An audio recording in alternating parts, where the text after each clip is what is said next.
Hello, മറ്റൊരു വീഡിയോയിലേക്ക് സ്വാഗതം. ഞങ്ങൾ ഈ രാത്രിയിൽ പോകുന്നത് കാശ്മീരി ഫുഡ് കഴിക്കാൻ വേണ്ടിയാണ് പോകുന്നത്. Kashmiri chicken kebab, beef kebab, ബുഷ്താവ, അങ്ങനെ പല ഐറ്റംസും അവിടെ ഉണ്ട്. അവിടെ ഞങ്ങൾ പോയി അവിടുത്തെ ഉപ്പായിട്ട് പരിചയപ്പെട്ടു. ഉപ്പ കുറേ കാര്യങ്ങളൊക്കെ സംസാരിച്ചു. ഇവർ ഒരുപാട് വർഷത്തിന് മുമ്പ് ഇവിടെ വന്നതാണ്. കാശ്മീരി ജനിച്ചു വളർന്നവർ തന്നെയാണ് ഇതുണ്ടാക്കുന്നത്. ആ ഉപ്പാണ് പ്രിപ്പറേഷൻ ചെയ്യുന്നത്. മക്കളുണ്ട്. പിന്നെ നല്ല ഫുഡാണ്. അധികം വിലയും ഒന്നുമില്ല. നമുക്ക് ആവശ്യമുള്ളത് വാങ്ങിച്ച് കഴിക്കാം. പിന്നെ അവിടെ ഇരുന്ന് കഴിക്കാനുള്ള സൗകര്യം കുറവാണ്.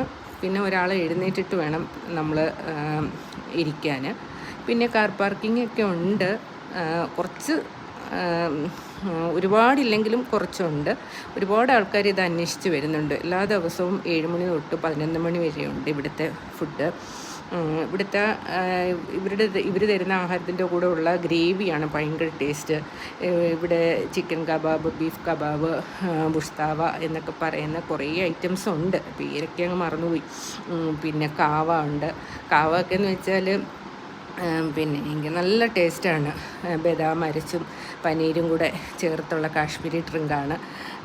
പിന്നെ നല്ല ലൊക്കേഷൻ വരുന്നത് നമ്മുടെ നോർത്ത് റെയിൽവേ സ്റ്റേഷൻ്റെ അടുത്താണ്. പിന്നെ സ്പെഷ്യലിസ്റ്റ് ഹോസ്പിറ്റലിൻ്റെ അടുത്തായിട്ട് വരും. എൻ്റെ വീടിൻ്റെ അടുത്താണെങ്കിൽ പോലും ഞാൻ ഇതുവരെ പോകാൻ എനിക്ക് കഴിഞ്ഞിട്ടില്ല. ഇപ്പോഴാണ് ഞാൻ പോയത്. ജീവിതത്തിൽ ആദ്യമായിട്ടാണ് കാശ്മീർ ഫുഡ് കഴിക്കുന്നത്.